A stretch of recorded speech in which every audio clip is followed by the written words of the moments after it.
Assalamualaikum warahmatullahi wabarakatuh. Sahabat yang dirahmati Allah Subhanahu wa Ta'ala.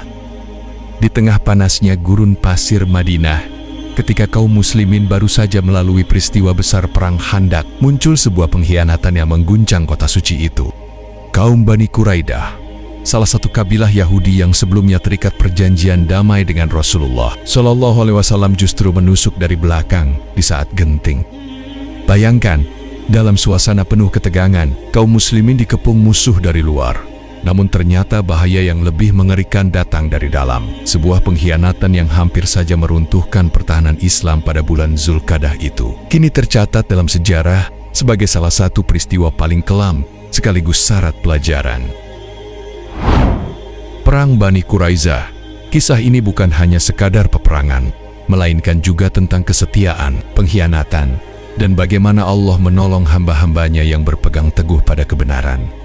Namun sebelum lanjut ke videonya, mari kita sempatkan untuk bersolawat dan menulis solawat kepada baginda kita Nabi Muhammad SAW di kolom komentar. Dan insya Allah akan menjadi bukti kecintaan kita kepada Rasulullah SAW untuk mendapatkan syafaat kelak di akhirat.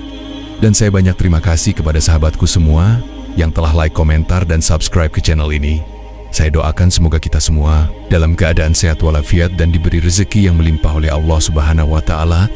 Amin amin ya robbal alamin. Sahabat yang dirahmati Allah Subhanahu wa Ta'ala, bulan Zulqa'dah merupakan salah satu bulan yang sangat mulia dan memiliki beberapa keutamaan. Di antaranya, apabila berbuat baik maka akan dilipat gandakan pahalanya, dan ketika berbuat buruk maka akan dilipat gandakan pula dosanya. Selain itu, untuk menghormati bulan mulia ini, Allah melarang umat Islam untuk melakukan peperangan sebagaimana yang telah ditegaskan dalam Al-Quran, yaitu mereka bertanya kepadamu Muhammad tentang berperang pada bulan haram. Katakanlah, berperang dalam bulan itu adalah dosa besar. Al-Quran Surah Al-Baqarah ayat 217. Kendati demikian, terdapat sejarah penting yang harus diketahui oleh umat Islam dan bertepatan dengan bulan haram Zulqa'dah, yaitu meletusnya peperangan Bani Quraidah yang terjadi pada tahun kelima setelah hijrahnya Nabi Muhammad SAW. Peperangan ini dilatar belakangi oleh pengkhianatan kaum Yahudi terhadap perjanjian damai yang telah mereka sepakati bersama umat Islam. Pada saat itu, umat Islam sedang kelelahan dan dalam kondisi kritis, baik dari segi kekuatan maupun senjata yang bisa digunakan ketika perang. Sebab peristiwa itu terjadi pasca umat Islam berperang melawan orang kafir yang dikenal dengan Perang Khandaq di akhir bulan Syawal. Namun, dari pengkhianatan itulah yang menjadi salah satu penyebab adanya perang setelah Perang Khandaq. Syekh Syafifur Rahman Al-Mubarakfuri dalam salah satu kitab sirahnya mengatakan bahwa sehari setelah kepulangan Rasulullah menuju Madinah di waktu zuhur, kemudian meletakkan senjatanya dan hendak mandi di rumah Ummu Salamah. Kemudian datang malaikat Jibril alaihissalam untuk menemuinya. Kemudian berkata, "Sungguh kalian telah meletakkan senjata? Demi Allah, kami para malaikat belum meletakkannya. Keluarlah menuju mereka," kata malaikat Jibril alaihissalam. Rasulullah bertanya, "Kemana?" Malaikat Jibril menjawab, "Kepada Bani Quraidah." Kemudian Nabi Muhammad dan para sahabat pergi menujunya. Hadis riwayat Al-Bukhari. Menerima perintah ini, Rasulullah langsung bergegas untuk melaksanakannya dan menginstruksikan kepada para sahabat untuk segera bergerak menuju Bani Quraidah. Bahkan, agar cepat sampai pada tujuan, Rasulullah menyuruh para sahabat untuk shalat asyar di pemukiman Bani Quraidah. Dalam sebuah hadis disebutkan, "Janganlah ada satupun yang salat asyar kecuali di perkampungan Bani Quraidah." Hadis riwayat Bukhari. Kendati Rasulullah menyuruh para sahabat melakukan salat asar di sana, ada beberapa sahabat yang melaksanakan salat asar di tengah perjalanan karena khawatir waktunya akan segera habis, dan ada juga beberapa sahabat yang meneruskan perjalanannya karena sudah ada perintah dari Rasulullah, dan tentunya juga dilarang melakukan salat sebelum sampai pada tujuan. Karena berbeda pendapat, para sahabat memberanikan diri untuk menyampaikan semua itu kepada Nabi Muhammad, khawatir apa yang dilakukannya terjerumus pada kesalahan. Namun, beliau tidak menegur dan memarahi seorang pun dari mereka.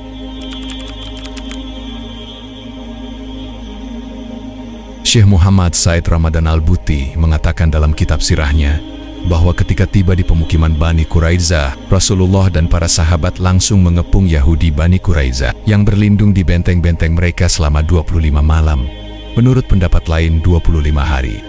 Akhirnya, mereka tidak tahan lagi dikepung, dan Allah Subhanahu wa Ta'ala menanamkan rasa takut di dalam hati mereka. Ketika Ka'ab bin Asad pemuka Bani Quraizah berkata kepada orang-orang Yahudi, "Wahai orang-orang Yahudi, kalian telah melihat sendiri apa yang sedang menimpa kalian. Aku mempunyai 3 saran. Untuk itu, ambillah mana saja sesuka kalian." "Apa itu?" tanya mereka. Ka'ab bin Asad menerangkan, "Kita ikuti lelaki ini Rasulullah dan membenarkannya.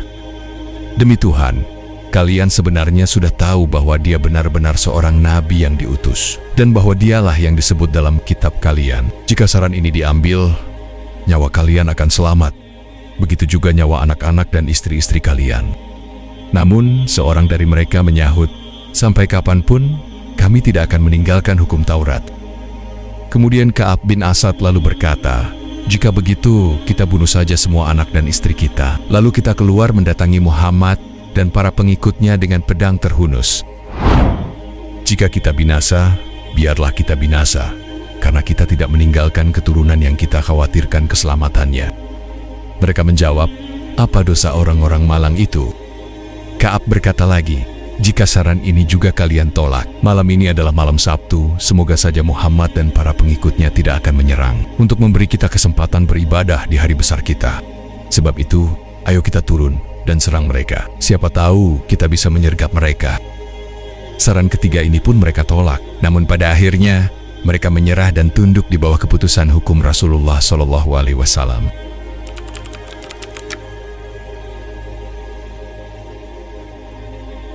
Bani Quraizah sejak zaman jahiliyah telah memiliki ikatan persekutuan dengan suku Aus. Karenanya, Rasulullah ingin agar yang memutuskan perkara mereka berasal dari kalangan pembesar suku Aus. Pada akhirnya pilihan jatuh ke tangan Sa'ad bin Mu'adz. Saat itu, Sa'ad tengah dirawat di sebuah tenda karena luka akibat lemparan anak panah sewaktu perang Khandaq. Ketika Rasulullah SAW memintanya agar memutuskan perkara Bani Quraizah, Sa'ad pun segera datang dengan mengendarai seekor keledai. Setibanya Sa'ad bin Mu'adz di dekat masjid, Rasulullah berseru kepada kaum Ansor, "Berdiri dan sambutlah pemimpin dan orang terbaik kalian." Setelah itu, Rasulullah berkata kepada Sa'ad, "Mereka Bani Quraizah akan tunduk pada keputusan hukum darimu."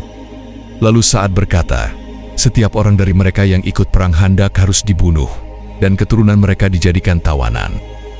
Mendengar keputusan Sa'ad bin Mu'adz ini, Rasulullah menyahut, "Engkau telah memutuskan perkara mereka sesuai hukum Allah." Sa'ad bin Mu'adz kemudian berdoa, "Ya Allah, sesungguhnya Engkau mengetahui bahwa tidak ada seorang pun yang lebih kusukai untuk kuperangi selain kaum yang mendustakan dan mengusir utusanmu. Ya Allah, aku menduga bahwa Engkau telah mengakhiri peperangan antara kami dan mereka Quraisy Makkah. Jika memang masih ada peperangan melawan mereka, berilah aku kesempatan hidup untuk berjihad di jalanmu melawan mereka. Namun, jika Engkau telah mengakhiri peperangan, letuskanlah lukaku ini, dan jadikanlah kematianku di jalanmu." Tak lama berselang, luka Sa'ad bin Mu'adz meletus tanpa disadari seorang pun yang menemaninya. Darah pun mengucur deras dan mengalir ke tenda milik Bani Ghifar di masjid. "Wahai penghuni tenda, dari mana darah ini berasal?" tanya seorang dari mereka. Ternyata, darah itu diketahui berasal dari Sa'ad bin Mu'adz yang mengucur deras dari lukanya dan menjadi sebab kematiannya. Selanjutnya, Yahudi Bani Quraizah dipaksa turun dari benteng-benteng mereka, lalu digiring ke parit-parit Madinah. Setiap lelaki dari mereka yang ikut perang Khandaq dibunuh, dan sementara anak cucunya dijadikan tawanan.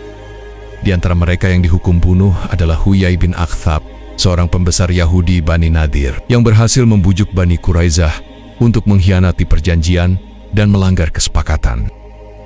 Diriwayatkan oleh Ibnu Ishaq, saat itu Huyai dibawa ke hadapan Rasulullah dengan kedua tangan terikat di leher. Ketika matanya tertuju ke arah Rasulullah, Huyai berkata, "Demi Tuhan, aku takkan mencela diriku sendiri karena telah memusuhimu. Namun, siapa saja yang mempermalukan Tuhan, niscaya dia akan dipermalukan." Beberapa saat kemudian, Huyai didudukkan, lalu kepalanya dipenggal. Namun, di balik peristiwa itu tersimpan pelajaran mendalam. Janji dan perjanjian adalah amanah besar. Pengkhianatan bukan hanya mencederai manusia, tetapi juga mengundang murka Allah Subhanahu wa Ta'ala. Perang Bani Quraizah menjadi saksi bagaimana Allah melindungi kaum muslimin di saat paling genting, sekaligus peringatan agar umat Islam senantiasa waspada terhadap tipu daya musuh. Demikianlah kisah Perang Bani Quraizah di bulan Zulqa'dah, sebuah sejarah kelam tentang pengkhianatan, tetapi juga bukti nyata pertolongan Allah kepada orang-orang beriman. Mudah-mudahan video singkat ini bermanfaat. Wallahu a'lam bishawab. Assalamualaikum warahmatullahi wabarakatuh.